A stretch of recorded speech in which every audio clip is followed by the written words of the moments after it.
lass and her name is Mary Mac. Make no mistake, she's the girl I'm gonna track. Lots of other fellas try to get her on her back, but I'm thinking that'll have to get a birdie. Mary Mac's mother's making Mary Mac marry me. My mother's making me marry Mary Mac. Well, I'm gonna marry Mary, for the Mary's taking care of me. Well, I'll be feeling Mary when I marry Mary Mac. How you lily at little done. Now Mary and her mother are an awful lot together. In fact, they hard to see the one without the other. Alright, welcome back. Segment 2 is sponsored by Famous Smoke Shop, which I believe is famous.smoke.com. And we'll just get right into the next question, which is from Jim via the fan forum. What is the best way to repair a split or separation in a cigar wrapper? I haven't had too many problems, but one of the cigars I smoked this week had a small gap where the wrapper overlapped itself. It started maybe an inch or so below the band. I didn't pay too much attention before I lit up. I actually thought it was just a vein. When the burn met this gap, the wrapper started to split open and the cigar kind of fell apart. It seems like I remember Walt mentioning something in one of his videos, but I don't remember what it was he said. Well, what did you say, Walt? Well, actually that video was on repairing damaged cigars. It was its own video, and basically what I did was I went to the grocery store in the canning aisle and I bought a product called pectin. I bought the powdered kind. I think they have pre-mixed as well. The stuff you're going to get from the grocery store is fruit based, and it's got a tart flavor to it. The type of pectin they use in Nicaragua, Honduras, Dominican Republic, and all those cigar making countries, I think it's carrot based. It's vegetal based, so it doesn't have any kind of tartness, and it's supposed to be absolutely flavorless. But anyway, yeah, you take this pectin, and in my case I used a soda bottle cap. Put a little bit of pectin in, added a drop or two of water, and mixed it up with a toothpick, and it makes almost like a gelatin. I take the toothpick and smear it on the damaged part of wrapper. Then I take another piece of wrapper or a piece of tobacco that I either cut off the head of the cigar or just took from another cigar or from packaging or whatnot. Just put it on there, give it a little bit of firm pressure, give it a couple of seconds, and it should adhere. And really, that's all there is to it. It's not hard. If you in the search box on StogieReview.com, just put in there repair damaged cigar or repair cigars or pectin, and one of the search results will be that video that I shot. And as you can see, it's very simple and straightforward, and the first time I did it was during that video, and it was super easy, so definitely give it a shot. What about you, Brian? Have you ever had to repair a damaged cigar, or have you ever just never gone that far with your cigar hobby? Sometimes I think I go a little bit extreme. I keep some pre-mixed pectin in the refrigerator for such a time when I run into a damaged cigar. I keep saying that I'm going to buy some pectin. I keep forgetting. I see, they usually have some on hand, some of the pre-mixed stuff on hand during rolling events and whatnot. So I haven't done it yet. I have done things where I've used the band to slid the band around to help prevent a cigar that's the wrapper that's splitting from splitting more, or at times I just wind up basically licking a flap or wetting with my tongue or finger on the tongue or whatever, a bit of tobacco that's flapping around to try to keep it in place. That sometimes works for a while, a lot of times it doesn't. I actually once I actually used some scotch or magic tape or something like that just for the hell of it. I had a really bad split at the head, and I knew I wasn't going to smoke it down to a point where that would become a problem, so I actually taped the cigar, and as you would expect, it kind of screwed with a little bit with the flavor, did not help much with the draw. It was an interesting experiment. It looked really stupid, but I had to try it. I mean, it's one of those things like, well, it's a way of adhering things together, so maybe that would work. if I were a little bit more dexterous, I might have been able to get a small enough piece of tape to do the trick that where it wouldn't have been a problem, and maybe I wouldn't have smelled the kind of the smell of the tape as much, and it may have worked out better. But that didn't turn out so well. So I have tried a few things. A lot of times I'll tolerate a fair amount of splitting and nonsense from a cigar. I get that somewhat often because the caps of the Hoyo de Monterrey Dark Sumatras that I smoke have been smoking so often. Those caps just seem to flop all over the place, and they start to unravel a little bit at the head. So I do deal with that a little bit. It is a very big an annoyance. Yeah, but I haven't gotten as far as getting the pectin. I'm going to try to remember that. Heck, I might even do it this week. It just seems like the way to go. I really could use some. If I had some, I would do it. But I don't. So that's as far as I've gone. I don't know what to say. I mean, that's the most extreme thing I've ever heard of doing on a cigar. I mean, I can't even imagine you pulling out the Scotch tape and pulling off a piece and wrapping the cigar in it. It's just wow. You learn something new every day, I guess. It could have been worse. Could have been duct tape or you know, some hot melt glue or something. But yeah, okay. Well, that's a nice segue for question number 5. And question number 5 comes from El Greco via email. And he says, hey guys, most people usually own only one humidor. Does storing different types of cigars in the same humidor affect the overall taste of them? If yes, what can be done to limit this problem? Thanks for your time. So Brian, aside from using Scotch tape as separators in your humidor, what could you do to prevent the marrying of flavors from one cigar to the next if you only have one humidor and everything's sort of crowded in there? Well, I can really speak to this. I have not used Scotch tape to divide the cigars up, fortunately. I learned my lesson, and I really shouldn't have admitted to ever doing that, but you gotta try these things. I mean, it seemed like a possible solution. Anyway, I've used, let's see here, some boxes of cigars that you buy will come with a kind of a cedar separator, a plank, a thin plank between the top and the bottom rows of the cigars in the box, and I've used those to actually separate out cigars. So I can, you know, I actually have that. I'm doing that in a couple of my humidors that are pretty well packed together. Basically, lay down some cigars. Now, I find I don't worry about it too much if there's cellophane on the cigars. I really don't think. I think the cellophane does a really good job. It allows some airflow, but I think it does a great job of preventing cigars that are next to each other from touching each other. Now, naked cigars, I usually, if I don't have cedar planks to separate them out, which is something I do between layers, I will stagger naked cigars in between cellophane cigars typically, and I find that I don't think I've found any situations where the naked cigars have really been harmed in any way. And another thing I do to keep, if I've got a bunch of cigars, uncellophane cigars that that I just don't have a good spot for, I'll put them in, and I'll actually keep them in the little plastic bags the shops give to you. I'll open the end of the plastic bag so there's airflow into the plastic bag, but I can, I've used that too to separate things out. That's not ideal, but one of the nice things I found about doing that is I had some cigars not too long back that actually developed a beetle problem. Fortunately, they were all in this bag, and after a very thorough inspection, I threw out the cigars in the bag, and had no issues. The beetles apparently will chew through cellophane, but don't like the flavor of plastic too much. So that actually saved my ass. So there's a lot of different ways to do it.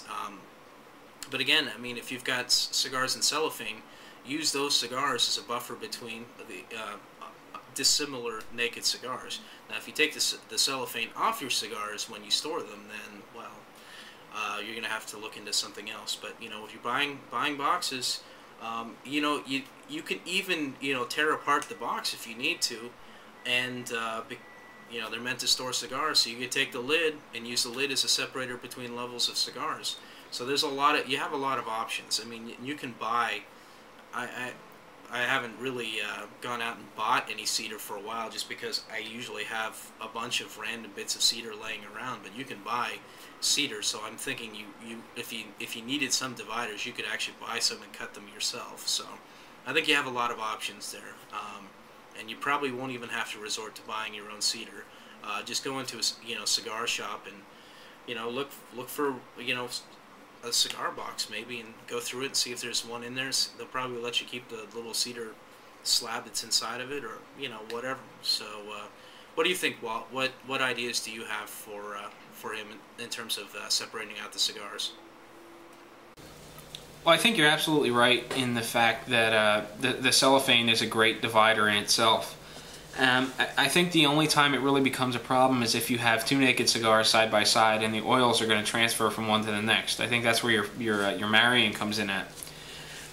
What you can do, obviously, would be to group all the same cigars together and then throw that divider in between them. So let's just say you bought a 5-pack of Don Pepin Garcia Blue Labels or something, and they didn't have cellophane on them when they arrived. You take those 5 cigars, you put them in one side of the humidor, and then you put that little cedar divider in there, and then you put your next batch of naked cigars in, and you try to keep everything. You try to group similar cigars. You may be okay with Connecticut's and Connecticut's. You don't necessarily want to group Connecticut's or Connecticut shades with Connecticut Maduros or Brazilian Maduros or something like that, where you're definitely going to get some oil transfer that's very different from one leaf to the next. But yeah, breaking up cigar boxes is another good way to do it. If you have access to a bandsaw, you could easily cut apart the boxes. I say a bandsaw over a table saw because the blade's typically much thinner and you'll get a better yield. They're also easier to use if you've never used power tools like that before. You can buy cedar trays from numerous people. I think Mark from Cigarmany also has those cedar trays that you can use. If your humidor is not big enough for those cedar trays, again, I think you made an excellent suggestion, Brian, to use those thin Spanish cedar slats or whatever they are to help divide things up. And you know, as you mentioned with the bags, I've done that on numerous occasions too with my coolers. If I ran out of boxes to put cigars in, I have these 5-finger bags, and I'll load up the 5-finger bags and not seal them and put the whole bag in the humidor and just hope I get enough transfer throughout the bag that everything stays fine. And so far I haven't had that problem. But you know, if you're dealing with like 150 count humidor or smaller, your best bet is probably to go out and get yourself some of those cedar. Just they're very thin. I mean, they must be less than a 1/16 of an inch thick. You should be able to break them up. If you don't want to break them up, an X-Acto knife or a utility knife will do the trick, and you can cut your own slats and just divide the cigars up that way. Yeah, if you're the thing, I think that the way that you were talking about doing it and the way I was talking about doing it is slightly different, but both work. I guess if you buy a large volume of naked smokes, it stands to reason you kind of want to keep similar cigars together. I'm not terribly good at doing that, but I'm fortunate enough that enough of my cigars come with cellophane, and I use that to my advantage. So my smokes aren't terribly well organized. Again, I do try to keep them together as much as possible, especially the naked ones. Just, you know, and in my case, it helps because I smoke several for a review, and if I can't find, if I have 2 of them and they're in 2 different humidors and 2 completely different places, you know, that kind of makes it hard. So, but yeah, you have a lot of options, I guess, is the case, and you don't, you know, the 5-finger bags, it's actually a pretty good way of storing, you know, even if random naked ones that together, because the way it separates the smokes out, I like that idea. I was actually thinking about the kind of the zip up, you know, bags, or the, you know, Ziploc bags where you just throw a bunch of them in the bottom and zip them up, and usually bring them back from the smoke shop like that. So that's kind of what I was thinking. But the 3-finger bag, that's actually an excellent way to go. I think they're slightly less space efficient, so that might be problematic for people with, you know, smaller humidors. But hey, you got to do what you got to do. So. All right, well, El Greco, I hope that that helps you out, and that brings us to our final question of the episode. And question 6 comes from Dennis via email, and he says, "I know you guys might think this question is dumb, but I just started smoking cigars. I have tried only 3 brands, Cohiba being my favorite. I enjoy the black ones. I'm willing to pay the price. What is hands down the top of the line, best tasting, medium bodied cigar?" So Brian, I know this one is very tough, and I really didn't even give this one any thought ahead of time, and I'm sure you probably didn't either. So this is going to be especially tough since you're answering the question first. So what do you think the hands down top of the line best medium cigar is on the market?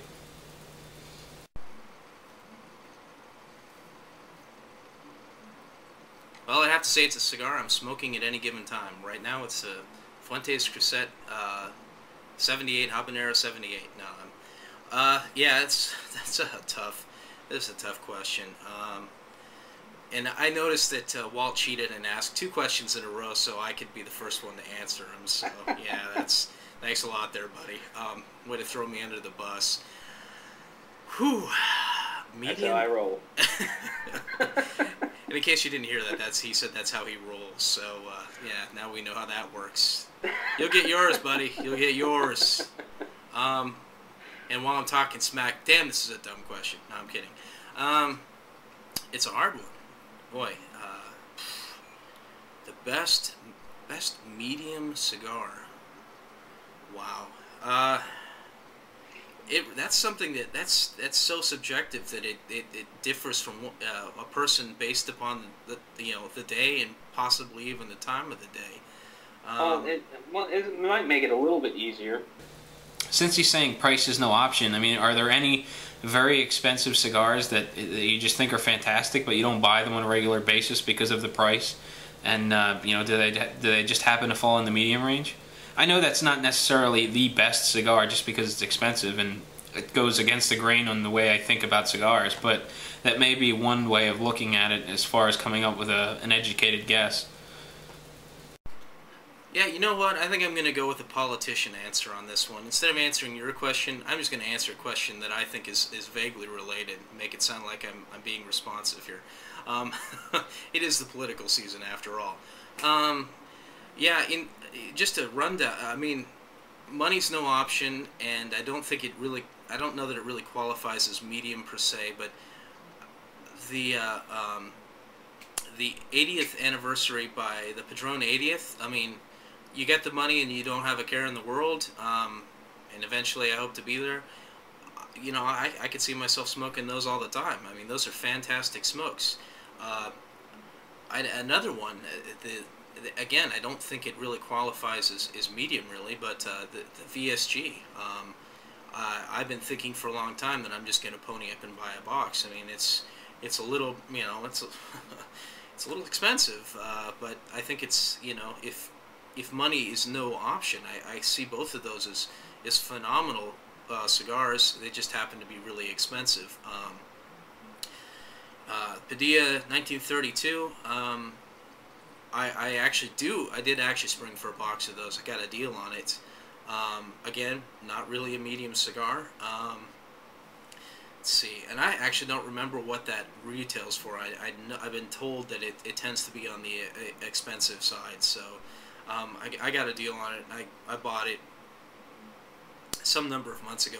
I just don't remember what I paid for it, honestly, but I've enjoyed the hell out of it, and I've been really pacing myself on those.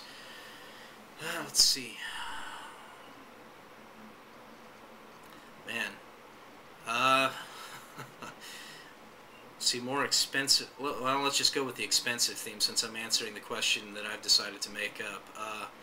I haven't found that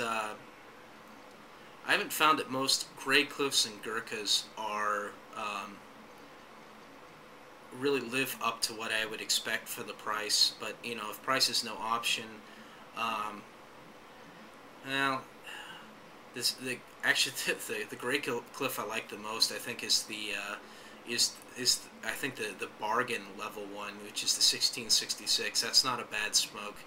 the double espresso or the espresso, those are both all right. And I think that, I don't know, I don't know if those any of those are quite in the medium range.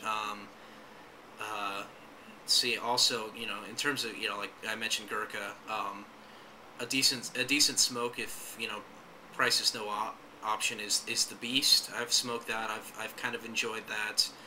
That I think is probably in the medium range. There's not a lot of potency to that. It's a great.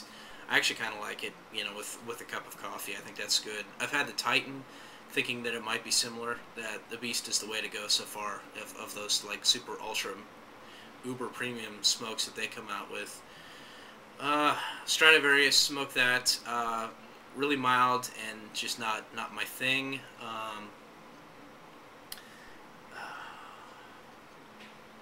I don't know. Walt, help me out here. Maybe we can just run through the list of just super uber premium pricey smokes that we've smoked and whether or not they're worth it or not. But or if you have the ultimate medium cigar that you're willing to stand behind, yeah, jump on this. Well, I absolutely agree with you on the Padilla 1932 and the Ashton VSG. I think they're both phenomenal cigars, but they don't fall in that medium-bodied range. I think they're both full-bodied and just very full of flavor and complexity. And if I had the money, I'd smoke those things constantly. They're just that good. You know, the medium-bodied part is very difficult to put my finger on one because, well, for one, you know, flavor is so subjective. And I don't know. I mean, I smoke a fair amount of medium-bodied cigars, but I'm not quite sure what I would consider to be the top of the line. You know, the Oliva brand, especially the Series G, as far as I'm concerned, that is my favorite afternoon cigar. It's medium-bodied, it delivers awesome flavor, it's very consistent, but you know, I wouldn't call it the Cadillac of medium-bodied cigars. It's very good. I think you definitely get your bang for your buck out of that cigar. It's, you know, $4 or $5. It's a great value, but again, I don't know that I'd call it, you know, the Cadillac or the supreme medium-bodied cigar, and because of that, I really don't have an answer for this. It's very difficult to pin one down, but you know, if I had to pick one, it would be the Series G Maduro. You know, I'm just very happy with that cigar, and I buy them on a fairly regular basis. Well, not too regularly since my local shop doesn't carry them, but you know, I do manage to get a hold of them and smoke them on a semi-regular basis. So there's my answer. The Series G Maduro, as far as I'm concerned, at least for right this second. I'm sure if I go look at a list of cigars, something else will pop in my mind. But for the spur of the moment answer, I'm going to go with the G Maduro. Yeah, that's a pretty great little smoke. I in the evening, if I'm, you know, doing some working kind of late and I don't want to smoke anything, you know, full size. I love those special G Maduros. I light those up. I have been noticing recently that they seem to have this wicked draw problem right when you light them. You got to burn through some plug that I've noticed in a lot of these little guys, which is kind of annoying. It really did mess up one of my smokes the other night, but when they're on, they're just fantastic. I was thinking, I don't know.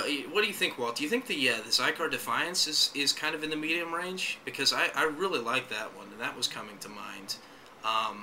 Also, yeah, everything I keep thinking of that I just really dig seems like it's might be a little more than medium.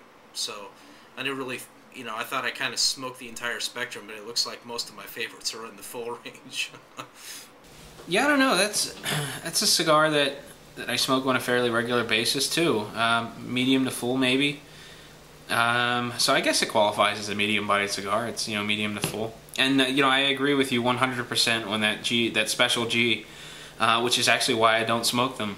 I go for the Bellicoso size simply because I can't stand that it's like a plug in the beginning of the cigar, and I just find it is too much work, and I pass it right over and I pick up the Bellicoso instead. Unfortunately, I have a box of those little guys, or fortunately, the little 48 box, is I was looking for, I wanted some, you know, a great short smoke. So some of them are fine, but last night I had one and it just, you know, I was craving that G Maduro experience, and I got something that I got a cigar that wound up being hot and harsh because I had to work through that. And it, man, if you can break through that plug, you know, it's great. But if it sticks too long, it just screws that stupid cigar up. But yeah, the Zycar Defiance, if we're gonna call that medium, for the sake of argument, I would say that would probably, maybe that would be the one I'd stand behind. I don't smoke it as often as I'd like. It's one of those ones that's kind of funny. I like it, and I kind of hoard. I'm kind of hoarding them for some reason. They're available, but I just I, for some reason bypass them because like, oh, that's too good. I don't want to smoke that right now. So and the Arganese Barber Pole, I love that one too, and that definitely isn't more than medium. So there's another great smoke right there. And but the Defiance, I think, is sub $10. I'm thinking 8 or 9. I don't remember off the top of my head. And I think the Barber Pole is in that range too. So these aren't, you know, super uber premium smokes here. These are, you know, so yeah. So really, price doesn't weigh in on it so much. I mean, if money was no object, I probably wouldn't smoke too much differently than I do today, other than probably having a box of VSGs, 32s, and what was the other one? Oh, the Padron 80ths around. Aside from having boxes of those on hand, I probably would smoke most of the same stuff I smoke right now. You know, more on the Padron. I think that the 64 Maduro might be along the lines of medium, maybe a little more towards medium to full, but that's another cigar that I enjoy a lot. And actually, just as you were running through some cigars, I got to thinking, you know, most of the medium-bodied cigars that I really enjoy are Maduros. There aren't a ton of medium-bodied cigars that are not Maduros that I smoke all that regularly. It just seems that medium-bodied profile, I just prefer it in a Maduro format. And when you jump up to full, it doesn't quite matter whether it's a Maduro anymore or not. I smoke a wide variety, and you know, when you step back down to mild, you know, something like the Helix Maduro just doesn't do it for me. And you know, a lot of Connecticut's come to mind just simply because they have a lighter, crisper flavor. I guess they're considered more of a mild cigar more often by more people. So it's kind of interesting the way I look at it, and I sort of see how I break down the cigars. And medium-bodied, I tend to gravitate towards the Maduros for one reason or another. You know, that's a good point. I think you're onto something with the with the Maduro. I think the new Arganese blend of the Maduro is actually the more medium blend, and I like that a lot actually. I think they simplified the ranges. They used to have the different strength things where you could have, was it Ambassador or something or other in Presidente? I forget what it was.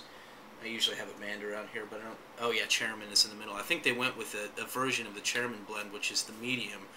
And the medium, Maduro medium, is just, in just about anything, is just a magical smoke, I think. And obviously there's going to be exceptions, but yeah, I think I'm agreeing with you on that. Yeah, in the mild, it's something about milder smokes with Maduro I have to agree with you on. It doesn't seem to work as well. Say like an Ashton Maduro, which I used to smoke a lot of like years ago. I've smoked that recently, and it just doesn't do anything at all for me. It just really doesn't work for me at all. So just funny because I used to love them. Yeah, some of the milder ones, it tends to be you know, either something like a Sumatra Ecuadorian or, you know, Connecticut. You know, that seems to be the way to go. Yeah, I think we've beaten this one to death. How's your cigar treating you, Walt? Well, the El Legendario was awesome. I really enjoy the flavors of that cigar and the smoothness and just everything it has to offer. I actually just put it out because I'm looking at the clock and it's almost 9 o'clock, and since I get up at 5 a.m. I know that I couldn't finish that one and light up another one, and we have a whole nother segment, and obviously that cigar wasn't going to get me through it. So at about an inch or so left of the cigar, I put it out, and I'm going to be moving towards my next Camacho, which is a Coyular. And fortunately for me, I have the older packaging, and it doesn't make a difference. New packaging, old packaging, I just have a soft spot in my heart for the old, simpler bands, and I always get a kick out of it when I find one laying in the humidor. So that's what I'm going with, the Camacho Coyular, in what looks like a Rothschild. I think that's what they call it. I don't think they call it a Robusto. How's yours going, Brian? Mine's going really well. I really am enjoying this smoke. I'm looking forward to it. It's got a little bit of an aromatic quality right now that I'm kind of liking. Haven't been paying really close attention to the flavors of it, but I mean, for this kind of setup, for this kind of smoking environment, it's actually yeah, it's a great smoke. I think this is one I'm definitely going to be reviewing this at some point. I promised the guys I was going to review it. And since they're the new guy, the new kid on the block, you know, it's nice to help him out, see where we can go, get him some exposure. So I like this one. I'm hoping that when I get a chance to review it more thoroughly, that I will continue to like it. Doing well. The burn, a little weird, but you know, it's not becoming too lopsided. A little lopsided. The ash is kind of gnarly looking, but kind of gnarly cool as opposed to gnarly ugly, I guess. It's still solid. Yeah, you know, so you were speaking of the new packaging, the new Camacho packaging. I smoked the new Select recently. I saw the new packaging with the you know, the new foot band and the big shiny band.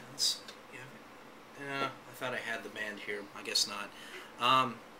And it seemed to be about the same as before. I had to try it out to see if I noticed anything really different about it. I think it was a little more expensive, and that's really all there was to that. But yeah, in terms of having a bit of a soft spot for the old packaging, I did one of my shops was kind of clearing out some of the older I think Camacho Corojos with an older band on it, and I went ahead and bought those up. They were offering them at a reduced rate to try to move them to, you know, make way for the newer stock. So I picked those up. So, and I know what you're talking about there. It's kind of cool to have those. I think I've already smoked through all of them already, but yeah, those are pretty neat. So anyway, I guess with that, we're going to take a break and get ready for segment 3.